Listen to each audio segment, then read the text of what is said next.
In fact, I feel more alone living like this than I do when I'm traveling alone. And I am isolated right here. Now, I would love to have grandchildren, but my friend tells me it's kind of late to start thinking about going steady with a girl at 80 years of age. So, forget it. Lonely, again. If I have some paints and paper, I can go out and immediately I can start interacting with anybody. The watercoloring is a way for me to break the ice wherever I may be. I find some area and I sit down and I start to paint for a couple of hours.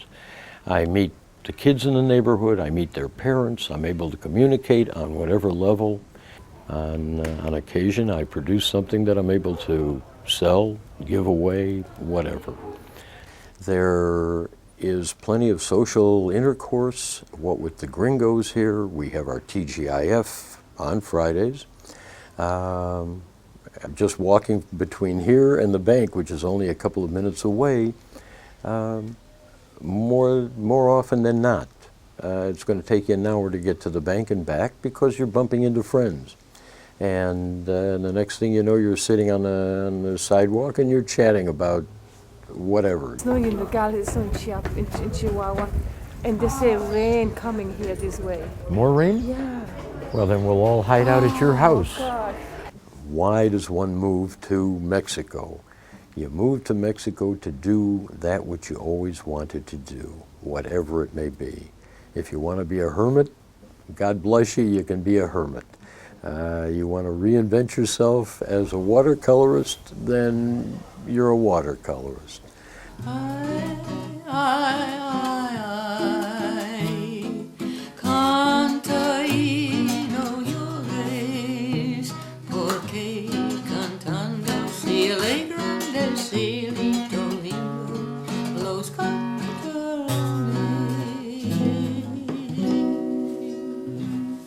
What do I spend my time doing? Well, now that is interesting. If I see something I want to paint, I paint it. If I think about some music to play, I fiddle around with the guitar a bit. I go see my friends and I play some bridge. I like to play bridge. It's a mathematical game and it's quite a lot of fun.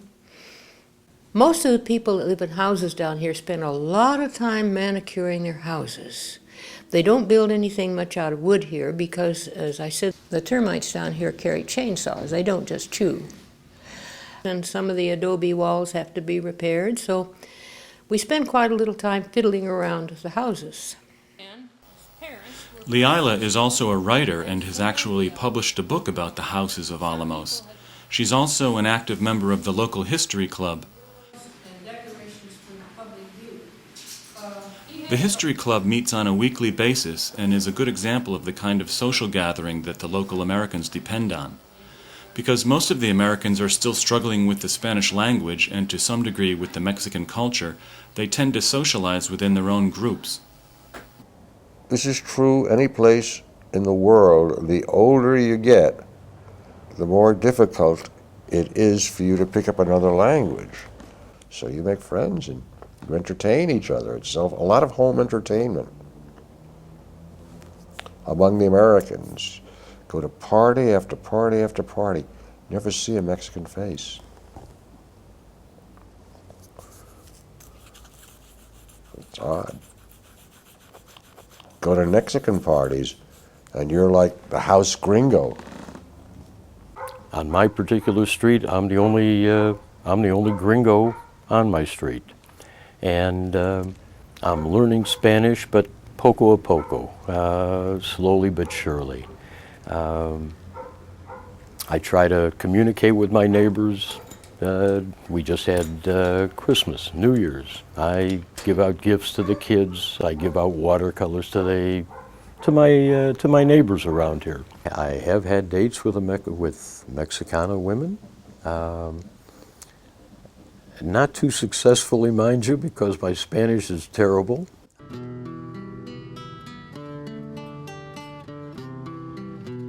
The biggest reasons that Americans move to Mexico are probably the warm climate and the low prices, along with the natural beauty of the landscape.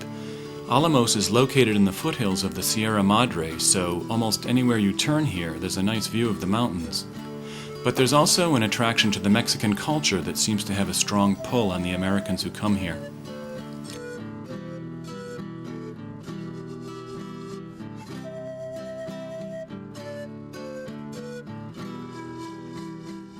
The reason that I'm here, and I feel the reason that most expats are here, there's a certain freedom as soon as one crosses the border coming south. You're back in the Wild West to a great degree.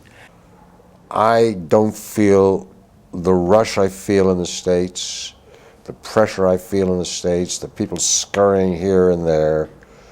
I'm in the mañana mood. You know, if I can't do it today, big deal.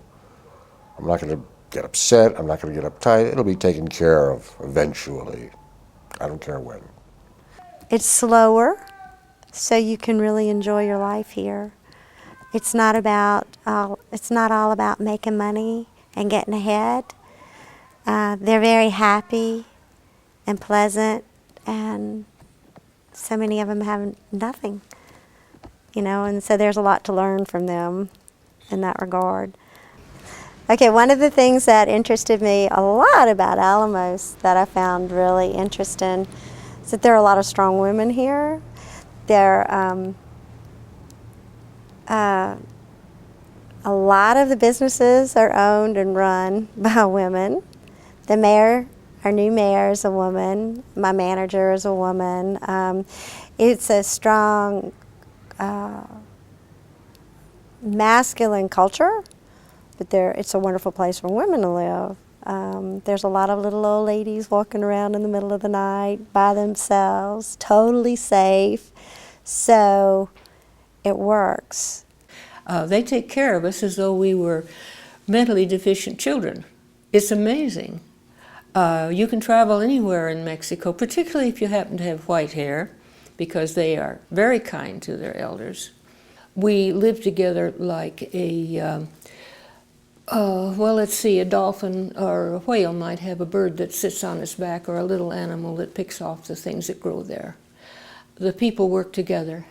So if they can live side by side and each one respect the other, we all get along with quite a great degree of comfort.